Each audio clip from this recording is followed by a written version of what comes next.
अल्लाहुम्मा अग़फ़िर ली। फिर हक़ को छोड़कर कहाँ बातिल की तरफ फिरे जाते हो। इस तरह आपके रब की ये अज़ली बात कि ये ईमान ना लाएंगे तमाम हर शरकशी लोगों के हक़ में साबित हो चुकी है। आप उनसे यूँ भी कहिए कि क्या तुम्हारे तजवीज़ किए हुए शरीक में कोई ऐसा है जो पहले बार भी मखलूक को पैदा करे, फिर क़यामत में दोबारा भी पैदा करे। जिसको तुम इबादत करते हो, कोई ये काम ये कर सकते हैं? पहले मर्तबा किसने पैदा किया इंसान को? अल्लाह ने। आदम अलैहिस्सलाम को किसने पैदा किया? अल्लाह ने। उनके जोड़ा हव्वा को पैदा किया और उनसे इंस हासिल हो गए। इंसानों में से इंसान को तुम माबूद बना के तुम इबादत करते हो। इतना नहीं समझ सकते?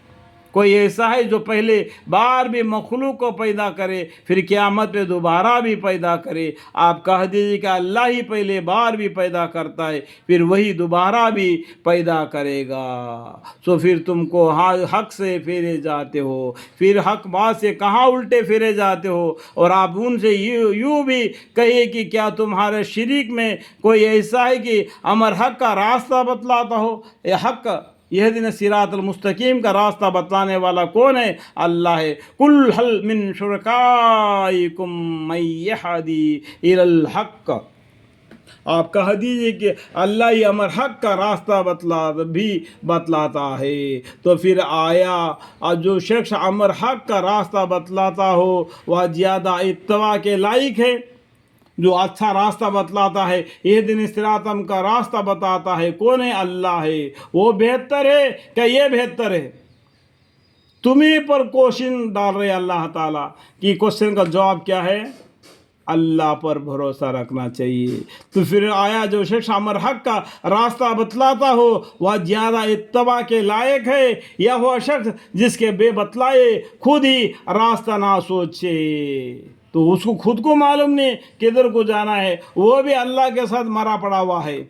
उसकी रूहानी को अल्लाह ताला ने दफ्तर में मौजूद कर रखा है। उसको तुम दुनिया में बुत बना के उसकी इबादत करते हो। तो अमर हक़ का रास्ता कौन बतलाता है? अल्लाह बतलाता है। तो बेहतर कौन है? अल्लाह बेहतर है। तो फिर आया जो शख्स अमर हक़ के रास्ता बतलाता हो वह ज़्यादा इत्तबा के लायक है या वह शख्स जिसको बेबतलाए खुद ही रास्ता ना सोचे? तो आए मुशरिकीन, तुमको क्या हो गया? तुम कैसे तजवीज़ करते हो? और उनमें से अक्सर लोग सिर्फ बेअसल ख़यालात पर चल रहे हैं और एक इन बेअसल ख़यालात अमर हक़ से मुस्तगना करने या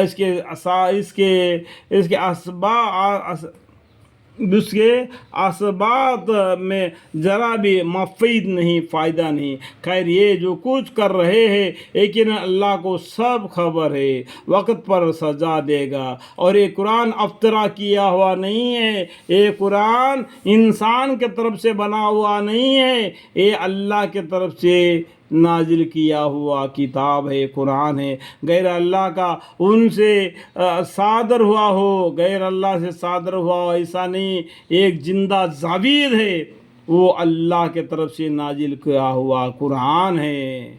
बल्कि तो उन किताबों के तस्दीक करने वाला है जो उसे कबल नाजिल हो चुकी है। देखो कुरान में 4 किताबों के बारे में बतलाया, उनकी भी तस्दीक करती है कुरान।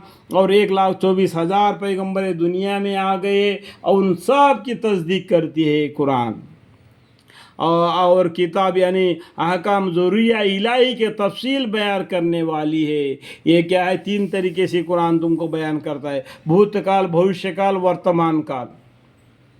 पिछला हुआ कहानियाँ तुमको बतलाता है ताकि तुम गलत काम करने से बचो, और तुम्हारी ज़िंदगी हयात किस तरीके से करना जीना है वो बतला देता है। और वर्तमान काल और भूतकाल, एक दिन तुम मरोगे और तुम्हारे सामने ये आएगा, ये बतलाता है। ये भूतकाल बोलते हैं। भविष्यकाल, वर्तमान काल, भूतकाल, ये तीनों के बारे में अल्लाह ताला कुरान में हमें बतला देता है। और इसमें कोई बात शक की नहीं कि वह रब्बुल आलमीन के तरफ से नाजिल हुआ है। ये कुरान किसके तरफ से नाजिल हुआ है? रब्बुल आलमीन। ये मुसलमानों के अल्लाह के तरफ से नाजिल हुआ ऐसा नहीं कहना, یہ تمام لوگوں کا رب ہے، جتنے جی روح زمین پر ہے ان تمام کا مالک ایک اللہ ہے، اسی کے طرف سے یہ سب کے لیے نازل ہوا ہے۔ یہ قرآن سے مسلمانوں کے گھروں میں رہنے کے لیے نازل نہیں ہو گیا، یہ تمام لوگ جتنے جی روح زمین پر رہے ان تمام کے گھروں میں یہ قرآن رہنا چاہیے۔ اس قرآن کے ساتھ ہی ان کے عمل کرنا ہے، اسی کے ساتھ ہی ان کا فیصلہ ہونا ہے، اور رب العالمین کی طرف سے نازل ہوا ہے۔ کیا یہ لوگ یوں کہتے ہیں کہ آپ نے اس کو افطرا کر لیا ہے؟ یہ لوگ ایسا باتیں کہتے، آپ نے پیغمبر صلی اللہ علیہ وسلم نے اپنے طرف سے اس کو بنا لیا۔ اللہم